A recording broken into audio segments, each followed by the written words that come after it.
야코팡스입니다. 한국 계절로서는 벌써 입추, 가을이 들었었습니다. 시카고도 그동안 90도 넘는 화씨로 뜨거운 날이었는데 며칠 전부터는 훨씬 더 이번 한 주간은 70도 정도로 서늘해지고 있습니다. 세월이 금방금 가는 것 아니겠습니까? 정원에는 꽃도 마지막 모습을 나타내고 있습니다. 꽃을 보려 정원으로 가지 말라. 그대 몸 안에 꽃이 만발한 정원이 있다. 거기에 있는 연꽃 한 송이 안에 수천 개의 꽃잎을 안고 있다. 그 수천 개의 꽃을 그 위에 앉아라. 수천 개의 꽃 위에 앉아서 정원을 밖으로 가득 피어있는 아름다움을 보라. 까르비라는 인도의 15세기 영적 시인이 있습니다. 그대 안에 꽃이라는 내용입니다. 밖에만 꽃이, 정원에만 꽃이 있는 것이 아니라 실제로는 내 안에 꽃이 피어있다 그 말이죠. 같은 까르비가 달새의 머리에는 온통 달에 대한 생각으로 가득 찼고 비새의 생각은 다음번 비가 언제 올 것이냐 하는 생각으로 가득 찼다. 인간은 무엇을 생각하느냐가 바로 그 사람의 정체성이 되고 무엇을 계속하느냐에 따라서 그 비슷하게 변화되는 것이라 그렇게 표현했습니다. 과연 인간은 변화가 가능할까요? 어느 예수를 믿지 않는 부모가 있었습니다. 그런데 아들은 교회 다닌단 말이죠. 어느 날 이 부모 지금 엄마 아빠가 아들이 다니는 교회 목사님 찾아왔습니다. 하소연을 합니다. 목사님, 우리 아들이 이 교회에 다니고 있습니다. 그것까지는 괜찮습니다. 그런데 근래 이 교회에 어떤 처녀와 사귀었다고 합니다. 몰래 그 처녀가 어떤 사람인지 어떤 처녀인지 집안 내용들 다 알아보았습니다. 도저히 안 되겠습니다. 절대 반대합니다. 내 아들이 그 처녀와 결혼 못하게 막아주십시오. 부모의 진심 어린 간절한 호소입니다. 부모는 계속 이야기합니다. 얼마나 간절한지 만일에 우리 아들이 그 처녀와 헤어지게 해주신다면 부모가 되는 우리 둘이 이 교회에 나오겠습니다. 야, 진심 어린 제안이죠. 목사의 마음에 아마 난감하네 이런 노래를 불렀는지 모르죠. 그리고 이 목사님께서 지혜로운 목사님이죠. 역제안을 합니다. 그러지 마시고요. 일단 부모님들이 먼저 교회에 나와서 그러면서 그 문제를 해결하십시다. 감히 이 지옥 같은 교회를 나오겠대요. 얼마나 답답했으면 그랬었겠습니까? 하여간 목사의 제의에 그 다음 주일부터 부모님도 교회 나오기 시작합니다. 이후에 부모님들이 목회자의 설교를 통해서 마음의 문을 조금씩 열기 시작합니다. 아, 교회 생활을 통해서 이런 행복이 있구나. 그 가운데서 찬양대에서 주일학교에서 교사로 봉사하는 그 처녀의 모습을 보게 됐단 말이죠.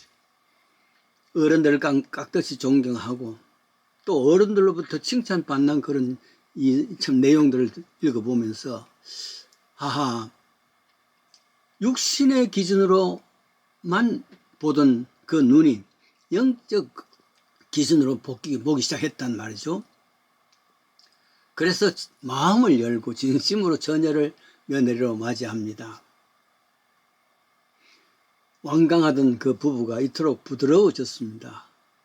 예수 안에서의 변화입니다. 나중에 아들은 그 처녀와 결혼하고 교회에서 기둥 같은 일꾼들이 되었다는 그 이야기입니다.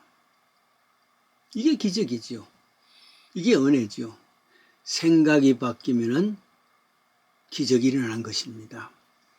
신약성경 고린도후서 5장 17절이죠. 누구든지 그리스도 안에 있으면은 새로운 피조물이요. 이전 것은 지나갔으니 보라 새 것이 된, 새 것이라는 건 뉴 비잉입니다. 새로운 변화란 말이죠. 이게 기적입니다. 수도승이 술집에 가면은 그 술집은 수도장으로 변할 수 있습니다. 반대로 주정뱅이가 수도원에 가면은 그 수도원이 술집이 될 수도 있습니다. 내가 있는 곳이 어떤 장소가 될까? 수도장이 될지 술집으로 변할지 전적인 내가 어떤 사람인가에 달려 있습니다. 내 마음이 변해서 새로운 사람이 되면 그 장소도 새로운 장소가 됩니다. 어떤 사람은 가는 곳마다 행복의 바이러스를 믿음의 바이러스를 양산해서 모두가 행복하게 되집니다. 반대로 어떤 사람은 가는 곳마다 그로 인해서 분열과 험담의 바이러스 그걸 뿌린단 말이죠. 한 수도승이 델리에 아크바르 왕을 찾아왔습니다.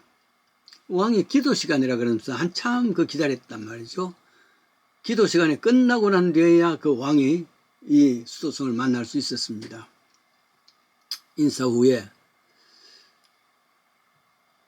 왕께서는 어떤 기도를 했습니까? 왕은 말합니다. 신이여 나에게 성공과 부와 그리고 장수를 주십시오 하고 빌었지요. 수도승은 낙심한 듯이 내가 이 나라의 제일 부자이신 왕을 만나러 왔는데 왕은 아직도 가난해서 부를 주십시오. 사실은 모든 것을 가지시는 분인데 꼭 모든 것을 없는 것 같은 그런 기도를 했으니까 말이죠. 그러니까 놀란 왕은 수도승에게 묻습니다. 그게 무슨 말이요? 수도승은 대답합니다. 대왕이시여, 사실은 왕께서는 이 나라의 모든 것을 가지신 분입니다.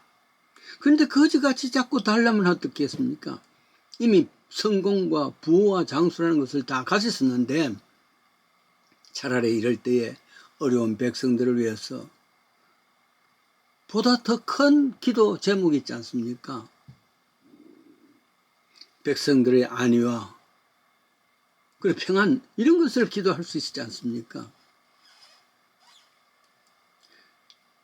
왕이면서 생각은 평민에 불과해서 아직도 부족해서 거지같이 자꾸 달라 그게 맞습니까? 그 말을 했습니다. 누가복음 5장에 보면은 갈릴리 바다에서 고기잡이 하는 사람들 내용이 나오지 않습니까? 나중에 2배 가득 채웠습니다. 뿐만 아니라 같은 베세다 광야에서는 5,000명이 먹고도 12광질이 가득 남았습니다. 풍부함이란 말이죠. 믿음에는 모자람이 없습니다. 거지가 아닙니다.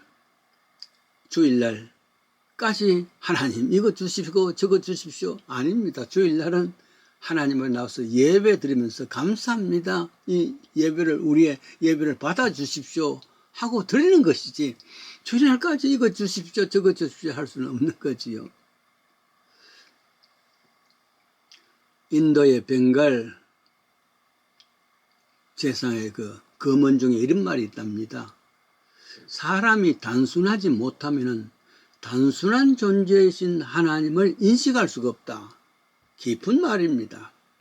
맞는 말입니다. 오늘날 기독교가 특히 목회자들 너무 복잡합니다. 공중기도하는 내용을 보면은 그들은 하나님이 어지러울 정도로 이것도 주시고 저것도 주시고 순수하지 못했습니다. 복선을 깔아놓고 있기 때문입니다. 복잡합니다. 때로 복잡한 기도를 하는 것입니다. 그러면서 결코 변화도 쇠국도 될 수가 없습니다. 요한복음 1장부터 보면 계속해서 변합니다.